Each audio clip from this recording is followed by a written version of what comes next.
তো বন্ধুরা, তো আশা করি আপনারা সকলেই ভালো আছেন। তো আজকে আমরা যে সিনেমাটা নিয়ে কথা বলবো, সিনেমাটার নাম হচ্ছে সপ্তদিনের গুপ্তধন।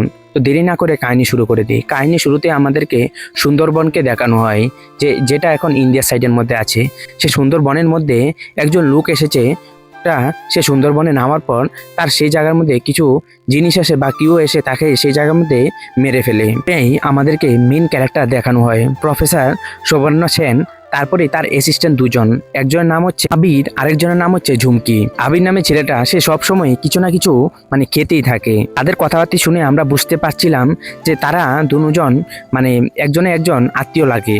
সুব্রত, তুমি কি ভুলে গেছো যে কালকে প্রফেসর নিশান্তের সাথে আমাদের কিছু মিটিং আছে? সে বলেছে যে আমাদের নাকি সে কিছু একটা কাহিনী শোনাতে চায়। তারপরে এখানে কিছু কাহিনী শোনায়। যখন অনেক পুরনো দিনের সময় প্রতাপাদিত্য নামে একজন রাজা সেই রাজ্যে রাজত্ব করত, যখন এখন ওয়েস্ট বেঙ্গল আছে সেই জায়গার মধ্যে। তখনকার সময় সেই প্রতাপাদিত্যর কাছে সবকিছু ছিল, যেরকম পাওয়ার ছিল, যেরকম টাকা পয়সা যা ধন দৌলত যা কিছু আছে সবকিছুরই পাওয়ার তার কাছে ছিল। দিল্লির মধ্যে যেন আকবর ছিল, সে আকবর একদিন জানতে পারে যে প্রতাপের কাছে অনেক টাকা পয়সা ধন সম্পত্তি আছে। আকবর ডিসাইড করে যে প্রতাপের যেন এত ধন সম্পত্তি সবকিছু আছে, সে সবকিছু বদ্ধ করতে হবে, না হলে সে পুরো দেশের উপর সে রাজত্ব করতে শুরু করতে পারে। তারপরে 1500 শতাব্দী খ্রিস্টাব্দে সে সময় প্রতাপ আর সে আকবরের বিরুদ্ধে অনেক বড় একটা যুদ্ধ শুরু হয়। সে আকবরের থেকে সেখানে লিড করছিল মুরিন খান বলে একজন। সে মহারাজা প্রতাপের সাথে সে আকবরের কোনো টিমই জিততে পারেনি। তারপর তারা আবার দিল্লিতে চলে যায়। তারপরে 1600 খ্রিস্টাব্দে সেই জায়গার মধ্যে আকবরের মৃত্যু হয়ে যায়। তার মৃত্যু হওয়ার পর তার ছেলে জাহাঙ্গীর সে দিল্লির রাজত্বে বসে। তারপর একদিন জাহাঙ্গীর দেশের রাজা মান সিংকে সে বলে দেয় যে প্রতাপের উপর সে যেন হামলা করে। সে হামলার মধ্যেও যুদ্ধের মধ্যেও সেই যুদ্ধের মধ্যে প্রতাপাদিত্যই সেই জায়গার মধ্যে জিতে যায়। একদিন প্রতাপ মহারাজা ভাবে যে এসব সম্পত্তিগুলিকে সে হাতিয়ে নেওয়ার জন্যই জাহাঙ্গীর আমার উপর আবার হামলা করতে পারে।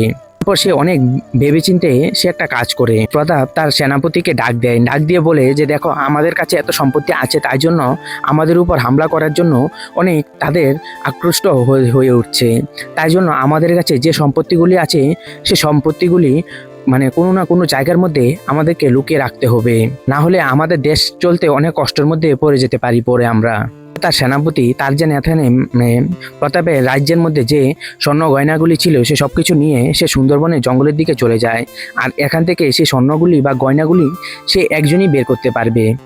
এখানে যেন সে এসেছে, সেনাপতি যেন এসেছে চন্দ্রশেখর, কারণ সেও বের করতে পারবে, আর প্রতাপ আর একজন শুধু বের করতে পারবে, না হলে এখান থেকে কেউ এসবগুলিকে নিয়ে যাওয়ার সাহসও কুলাবে না তার। তারপরে চন্দ্রধর এই সব কিছু লুকিয়ে সে প্রতাপের কাছে একটা কয়েন আর একটা রিং এনে দেয়।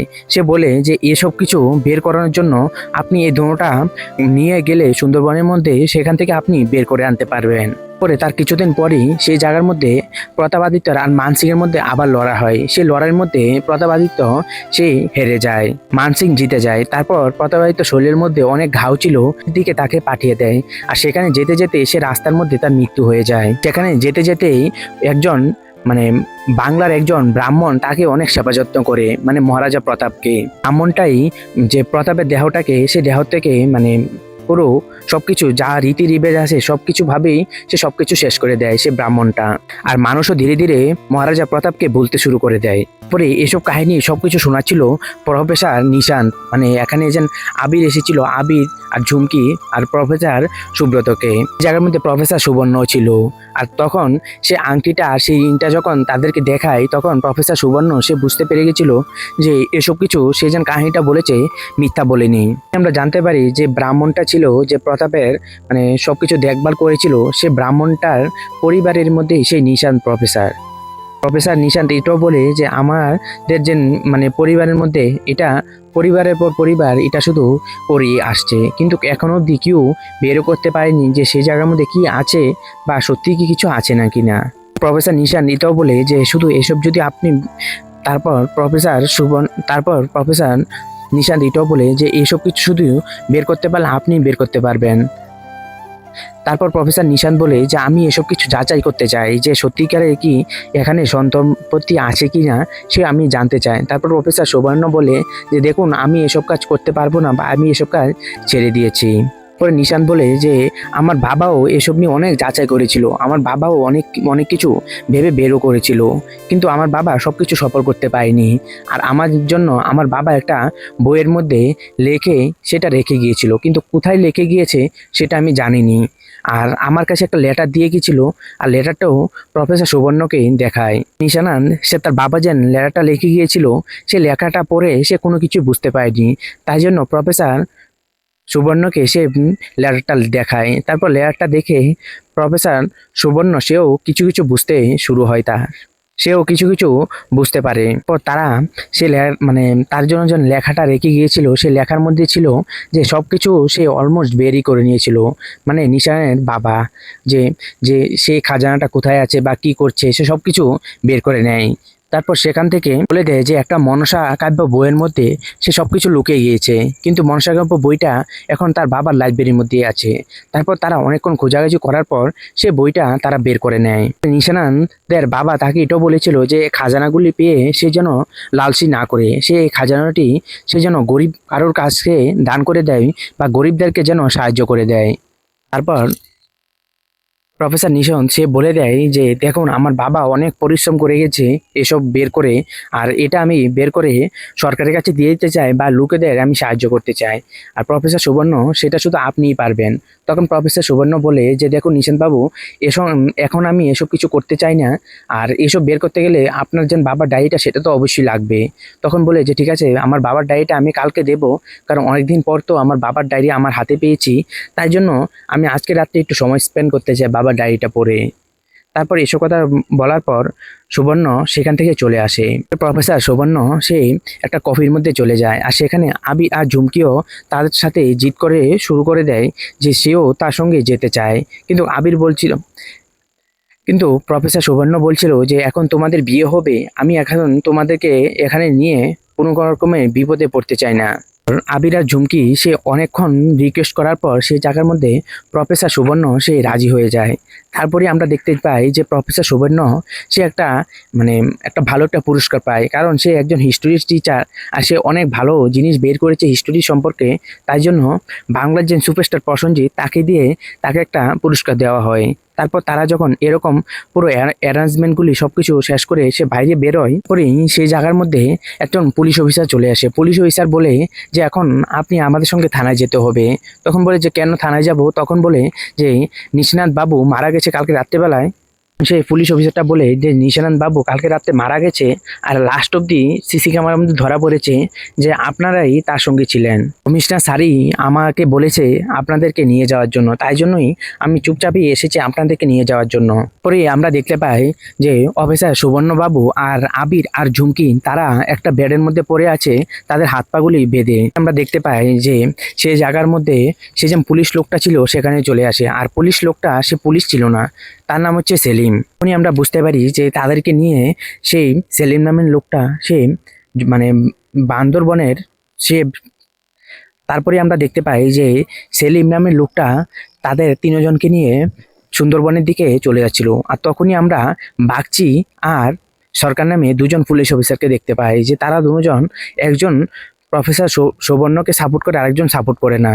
পরে পুরো নিউজ চ্যানেলের মধ্যে এটাই চলছিল যে নিশান্ত বাবুকে কেউ গুলি করে মেরে ফেলেছে, কিন্তু কে মেরেছে তারা এখনো কেউ বুঝতেও পারেনি। নিউজের মধ্যে এটাই চলছিল যে প্রফেসর সুবর্ণ সে নিশান্তের বাড়ির মধ্যে গিয়েছিল, সে যেন মানে ফাইলটা ছিল ফাইলটা নিয়ে আসার জন্য। তারপরে তারা দুজন এটা দেখেই তারা পুরো অচমকা হয়ে যায়। তারা ভাবে যে কালকে অবধি সবাই তাকে অনেক রেসপেক্ট দিচ্ছিল সুবর্ণকে, কিন্তু আজকে তারা সবাই তাকে পুরো খুনি বানিয়ে দিল। প্রফেসর সুবর্ণ বলে যে এসব নিয়ে তুমি চিন্তা করো না, কারণ পাবলিক আজকে যেটা ভুল বুঝবে কালকে আবার সেটা ঠিকই বুঝে নেবে। আর আমার এসব নিয়ে কোনো চিন্তা হচ্ছে না, আমার চিন্তা হচ্ছে তোমাদেরকে নিয়ে। আমার জন্য তোমরাও এখানে এসে ফেসে গেছো। জায়গার মধ্যে আবির চাইছিল যে কিছু মারপিট করে সেখান থেকে সে চলে আসবে। তারপর সেলিম সে প্রফেসর সুবর্ণর মাথার মধ্যে বন্দুক রেখে দেয়। তারপর সেখানে তাদের বসের কল আসে, আর তার বসের নাম হচ্ছে সেলিমের বসের নাম হচ্ছে আদিত্য। তারপর আদিত্য প্রফেসর সেনকে বলে মানে সুবর্ণকে বলে যে আপনি সেই খাজানাটা বের করে দেন, তাহলে আমি আপনাদের তিনজনকেই ছেড়ে দেব, না হলে কিন্তু তাদের দুজনকে আমি মেরে ফেলবো। তারপর প্রফেসর সুবর্ণ বলে যে ঠিক আছে আমি খুঁজে দেবো, কিন্তু তাদের দুজনকে আপনারা কিছুই করবেন না। আমরা দেখতে পাই যে পুলিশরাও পুরোপুরিভাবে চেষ্টা করছে যে প্রফেসর সুবর্ণকে বের করানোর জন্য, কিন্তু তারা কোনোভাবে বের করতে পারছে না। তারপর সে বাগচি আর সরকার তাদের দুজনের কাছে খবর আসে যে সুন্দরবনের যে লাস্ট মাথার মধ্যেই সে সুবর্ণবাবুর মোবাইলটা অ্যাক্টিভ হয়েছিল, তারপর থেকে আর কোনো অ্যাক্টিভ হয়নি। পরে সেই যেন বইটা ছিল, বইয়ের মধ্যে প্রথমেই লেখা ছিল যে সুবর্ণপুরের মধ্যে গিয়ে সে যেন হাটটা ছিল সেটা মানে সে কয়েনটা ছিল, কয়েনটা লাগানোর জন্য সেলিমের সাথে একটা ছেলে কাজ করছিল, সে জানে সেই যেন কোন জায়গার মধ্যে সেই গ্রামটা আছে। তারপর তাদেরকে সে গ্রামের মধ্যে নিয়ে চলে যায়, আর সেখানে গিয়ে দেখে যে একজন দারোয়ান দাঁড়িয়ে আছে, মানে মুক্তি। আমরা অন্যদিকে দুজন পুলিশ অফিসারকে দেখতে পাই, যে পুলিশ অফিসার একজন বাগচি বলছিল যে পালিয়ে আর কোথায় যাবে, তাদেরকে তো ধরে ফেলবই। আর সরকার বলছিল যে প্রফেসর সুবর্ণ সে এ কাজ করতে পারে না, আর হতে পারে তাদেরকে এখানে কিডন্যাপ করে কেউ নিয়ে যাচ্ছে। আর অন্যদিকে আমরা দেখতে পাই সে গ্রামের মধ্যে তাদেরকে নিয়ে চলে যায়। তারপরেই সেই জায়গার মধ্যেও পুলিশরা চলে আসে, যেখানে তাদের নৌকাটা রেখে গিয়েছিল সেই জায়গার মধ্যে পুলিশের নৌকাও চলে আসে। সেই নৌকার মধ্যেই সুবর্ণার যে মোবাইলটা ছিল আর তার মানিব্যাগটা ছিল সেখানেই পাওয়া গেছে। আর অন্য জায়গার মধ্যে দেখতে পাই সে মন্দিরটার কাছাকাছি তারা চলে গেছে। সেই জায়গার মধ্যে একটা মূর্তি ছিল, আর মূর্তিটা অনেক পুরনো মূর্তি ছিল, আর মূর্তিটা দেখে লাগছিল যে এখানে একজন গার্ড দাঁড়িয়ে আছে। তখন সেই সুবর্ণবাবু ভাবছিল যে এখানে কিছু না কিছু দিতে হবে তাকে, তাহলেই পরের রাস্তা আমাদেরকে দেখাবে। সেলিমের সাথে যেন সেই লোকটা কাজ করছিল, তার ব্যাগটা ধীরে ধীরে সেই চুম্বকের মতন এদিকে মানে আগাচ্ছিল। তারপর শুভেন্দ্রবাবু এসব দেখে সে বুঝতে পেরেছিল তার ভিতরে যে একটা কয়েন ছিল, কয়েনটাই এই চুম্বকটাকে টানছে, মানে কয়েনটা এখানে লাগানোর জন্য। কয়েনটা যখন সেখানে লাগানো হয় তারপরই সেখানে একটা দরজা খুলে যায়। তারপর একের পর এক তারা সে দরজার ভিতরে ঢুকতে শুরু হয়। নিচে নামার পর তারা দেখতে পায় যে একটা দেবীর মূর্তি সেখানে রাখানো আছে, আর দেবীর মূর্তিটা দেখতে একটু অন্যরকম লাগছিল, আর সেখানে অনেকগুলি সিংহ ছিল। আর এখানে কিছু আগুন টাগুন জ্বালিয়ে তারা এসব নিয়ে ভাবতে শুরু করে যে দেবীটার কাছে কি করে যাওয়াতে পারবে। আবির সে জিজ্ঞাসা করে যে সব মূর্তি তো সামনের দিকে তাকিয়ে থাকে, কিন্তু এই মূর্তি সামনের দিকে তাকিয়ে থাকেনি কেন? তখন প্রফেসর সুবর্ণবাবু বলতে শুরু করে যে এখানে পিছনে অনেক বড় একটা রহস্য আছে, কারণ সে মহারাজা প্রতাপের যেরকম টাকা পয়সা ছিল, সে অনেক বড় একজন অহংকারীও ছিল। তার অনেক আত্মীয় স্বজনকে মেরে ফেলেছিল, আর অনেক মানুষকেও সে মেরে ফেলতো কোনো অকারণ ছাড়াই। তাই জন্য দেবী তার সাথে রাগ করেছিল, ধন এভাবে রেখেছিল সেই জিনিসগুলি, যাতে এখানে সে প্রতাপ জাতি আবারও আসে, যাতে দেবী মার কাছে সে ক্ষমা চায়। আর সেখানে একটা মুক্তিও বানানো আছে, সে মুক্তিটা হচ্ছে প্রতাপের দেবী মার কাছে ক্ষমা চেয়ে আছে। এখানে যে যাবে সেখানে হাঁটতে গেলে কিছু সিম্বল রাখানো আছে, আর সিম্বলগুলি হচ্ছিল সেই জায়গার মধ্যে কিছু সাপের সিম্বল করা, সেখানে কিছু পাচ্ছিল। আর সেলিম সেই জায়গার মধ্যে তার মাথা গরমে যায়। তারপর সেখান থেকে একজন লোক সামনে পাঠিয়ে দেয়। তারপর কিছু লোকটা যখন ভুল জায়গার মধ্যে পা রাখে, তারপর হঠাৎ করে সেখান থেকে তলোয়ার আসতে শুরু হয়। তারপর সেই লোকটা সেই জায়গার মধ্যেই মারা যায়। পরে সেলিম সে সুবর্ণকে বলে যে তাড়াতাড়ি সামনে যাওয়ার জন্য, আর যাতে দেরি না করে। তারপর সুবর্ণ সেন সে ভাবতে শুরু করে যে কিভাবে সে সামনে যেতে পারবে। পরে সুবর্ণ সে ভাবতে শুরু করে যে এখানে যদি আমি দেবী মার কাছে যেতে চাই তাহলে আমি ক্ষমা চাইতে যেতে হবে। তারপর সে মানে পুরো শাসনকে মানে যেভাবে ক্ষমা চায় সেভাবে সে দেবী মার কাছে যায়। দেবী মার কাছে গিয়ে সেখানে আরেকটা মানে সিম্বল দেখতে পায় সাপের, সেখানে সিম্বলগুলি ছিল মুখ খোলা। সেখানে গিয়ে দেখে যে একটা সিম্বল আছে মুখ বদ্ধ। তারপর সে তরোয়ালটি যেন এখানে ওখানে ঘুরছিল, সেই তরোয়ালটিগুলি সেই সিম্বলটার মধ্যে যখন টাচ করে সেখানে বদ্ধ হয়ে যায়। তারপরে সেখানে যে মুক্তিটা রাখানো ছিল, মুক্তিটা থেকে গেছে আলো গিয়ে একটা মানে পাহাড়ের মধ্যে, মানে একটু একটা পাথরের মধ্যে গিয়ে পড়ে। পাথরটা যখন সোজা করে তখন দেবীমার মুক্তিটা সোজা হয়ে যায়, আর সেখান থেকে আরো একটা মানে আরো একটা যন্ত্র বেরিয়ে আসে। সেখানে কিছু গয়নার মতন ছিল, কিন্তু মেন গয়না তো এগুলি নয়। তারপর সেলিম তাদেরকে নিয়ে আরেকটা জায়গার মধ্যে নিয়ে যায়, আর সেখানে গিয়েই দেখে দর্শনান্তকে দেখে তো সে পুরো অবাক হয়ে যায়, কারণ তারা প্রথম ভেবেছিল যে দর্শনান্ত মরে গেছে, কিন্তু দর্শনান্ত মারা যায়নি। সেই দর্শনান্ত তাদেরকে নিয়ে একটা রুমের মধ্যে বেঁধে রাখে দেয়। তারপর বলে যে তাদেরকে কিছুক্ষণ দেখাশোনা করে রাখার জন্য, তারপরে যে আবার কাজ শুরু হবে তারপর তারা এসে সেই কাজ শুরু করবে। তারপরে সেই জায়গার মধ্যে অন্য একজন লোক ছিল, সে এসে যখন এখানে চিল্লাচ্ছিল যে আবিরের হাতকে কিছু সাপে কামড় দিচ্ছে, তারপর সেখানে আসার পর তাকে বেঁধে রেখে তারা এখান থেকে দৌড়ে পালিয়ে চলে আসে। সেখান থেকে পালিয়ে আসার পর ঝিনুক তার বাবাকে কল করে সবকিছু জানিয়ে দেয়, আর পুলিশকে বলার জন্য বলে দেয় যে তাদেরকে কিডন্যাপ করে নিয়ে চলে গেছে। তারপর সেই জায়গার মধ্যে দর্শনান্ত যখন এসে দেখে যে তারা পালিয়ে চলে গেছে, তারপরও তাদের পিছা করতে শুরু করে দেয়। তারপরে তারা এখান থেকে পালিয়ে একটা গ্রামের মধ্যে চলে যায়, সেখানে মেলা চলছিল। তারপর সেই মেলা থেকে মুখোশ পরে তারা সেখান থেকে আবার পালিয়ে একটা নৌকা দিয়ে চলে যাচ্ছিল আবার সুন্দরবনের ভিতরের দিকে, মানে তারা যেখানে গেলে সে স্বর্ণটা পাবে।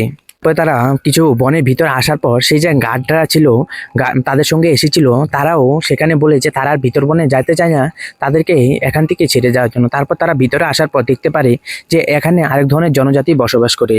সেই জনজাতিরা তাদেরকে ধরে নিয়ে সেখান থেকে একটা গুহার মধ্যে ফেলে দেয়। আর গুহার মধ্যে নামার পরে দেখতে পায় যে এখানে শুধু তারা আসেনি, আরও অনেকেরা এখানে এসেছিল সেই স্বর্ণ খোঁজার জন্য। তাদেরকে সেম অবস্থায় এই গুহার ভিতরে ফেলে দিয়েছিল, সেখানেই তারা মারা যায়। নিচে নামার পর সে একটা ভাগের শব্দ শুনতে যায়। শব্দটা যখন তারপর নিচে নামার পর সে এখানে একটা ভাগের শব্দ শুনতে পায়। তারপর ভাগটা যখন নিচে আসছিল, তারপর সেখানে একটা গেট ছিল। গেটটা সুবর্ণবাবু কিছু মাথা বুদ্ধি কামিয়ে গেটটা নিচে ফেলে দেয়। তারপর ভাগটা সেখান থেকে চলে যায়। তারা এখান থেকে মানে কোনো মানে অনেক তারপর তারা এখান থেকে কোনো কষ্টে ভাবে সেখান থেকে তারা চলে আসে। তারপর এখানে একটা লুকআউট বোট ছিল, বোটটার মধ্যে তারা উঠে যখন যাচ্ছিল, সেখানেই দেখে যে তাদেরকে আবার সেম জায়গার মধ্যেই সে দর্শনানন্দের বাবুর কাছে নিয়ে চলে এসেছে। সেই জায়গার মধ্যে দর্শনানন্দের সাথে তারা যে আর মেইন যে জায়গার মধ্যে স্বর্ণটা লুকানো আছে সেই জায়গার মধ্যে পৌঁছে যায়।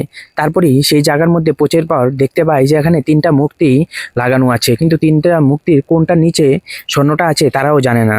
তারা এই দিন অপেক্ষা করছিল যে কালকে তারা যেন পুরো কাজটা শেষ করার জন্য সেখানে প্রফেসর রয়েছে, কারণ পরের দিনে সূর্য উঠলেই তারা সেই কাজটা করতে পারবে। তখনই হঠাৎ করে তারা দেখতে পায় যে প্রফেসর নিশান্ত সেই জায়গার মধ্যে চলে আসে। আর প্রফেসর নিশান্ত সেই জায়গার মধ্যে মারা যায়নি, সে শুধু ঢং করেছিল। প্রফেসর সুবর্ণা বলে যে প্রথমেই আমি আপনার সাথে যখন কথা বলেছিলাম, আপনি যখন বলেছেন যে আদিত্য, তখনই আমার একটু সন্দেহ হয়েছিল। আমরা জানতে পারি যে নিশানান্তি সেই লোকটাকে আমরা কাহিনীর শুরুতে যার কথা বলেছিলাম যে একটা লোক নেমেছিল তারপর তাকে মেরে ফেলেছে, সেই লোকটাই মানে নিশানান্তি তাদেরকে ভেজে সেখানে পাঠিয়েছিল, কিন্তু কেউই ফিরেনি, শুধু প্রফেসর সুবর্ণই সেই জায়গার মধ্যে ফিরে এসেছে। সেই দিন সকালবেলা যখন সূর্যর কিরণ সেই জায়গার মধ্যে এসে পড়ে, তখনই সেই জায়গার মধ্যে মানে সুবর্ণ সেন একটা দরজা খুলে। তখন নিচে দরজাটা যখন খুলে সেলিম আর তার সাথে যে লোকটা ছিল সেটা তাড়াতাড়ি করে সে গুহার ভিতরে ঢুকে যায়। ঢোকার সাথে সাথেই সেখানে মানে যে উপর দিয়ে দরজাটা ছিল সে দরজাটা লেগে যায়। তো সেই জায়গার মধ্যে সুবর্ণ আবার অনেক কিছু ভেবে মেন দরজাটা খুলে ফেলে। দরজাটা খোলার পর তারা ভিতরে যায়, ভিতরে গিয়ে দেখে যে আরো অনেক কিছু সেই জায়গার মধ্যে আছে। তারপর সেখান থেকে তারা অনেক কিছু ভেবে ভেবে সেই জায়গার মধ্যে যেখানে স্বর্ণ ছিল সেখানে তারা চলে আসে। সেখান থেকে যে আংটিটা ছিল আংটিটাও এখানে একটা রডের ভিতরে পরিয়ে দেয়। তারপর সেখান থেকে একটা নৌকা বেরিয়ে আসে, আর নৌকাটার ভিতরেই সে স্বর্ণ গয়নাগুলি ছিল। তারপর নিশান্ত বলে যে এখন আর তোমার কোনো দরকার নেই আমার, এখন তুমি চলে গেলেও পারো। এইসব কথা বলে যখন সে উপরে গুলিটা চালায়, তখনই সেখান থেকে একটা বড় একটা কিছু ভেঙে তার পেটের ভিতর ঢুকে যায়, সেখানে তার মৃত্যু হয়ে যায়। সেখানে পুলিশ লোকেরাও চলে আসে। আসার পর যে এখানে তাকে নিয়ে যাওয়ার জন্য এসেছে প্রফেসর সুবর্ণকে, তখন দর্শনান তাকে একটা ভিডিও দেখায় যে এখানে প্রফেসর সে ঢং করেছিল যাতে এখানে তাকে কেউ না ধরতে পারে, মানে মরার যে ঢংটা করেছিল সেটা পুরো সিসি ক্যামেরার মধ্যে ফুটেছিল, কিন্তু পরে সিসি ক্যামেরা সে সবগুলি ডিলিট করে দেয়। তারপরে এখানেই পুরো কাহিনী শেষ হয়ে যায়। আর আপনাদের এই কাহিনীটা কিরকম লেগেছে সেটা অবশ্যই কমেন্ট করে জানাতে ভুলবেন না। তো আজকের জন্য বাই। আর এরকম ভিডিও পেতে গেলে অবশ্যই চ্যানেলটাকে সাবস্ক্রাইব করে কমেন্ট করে জানিয়ে দেবেন।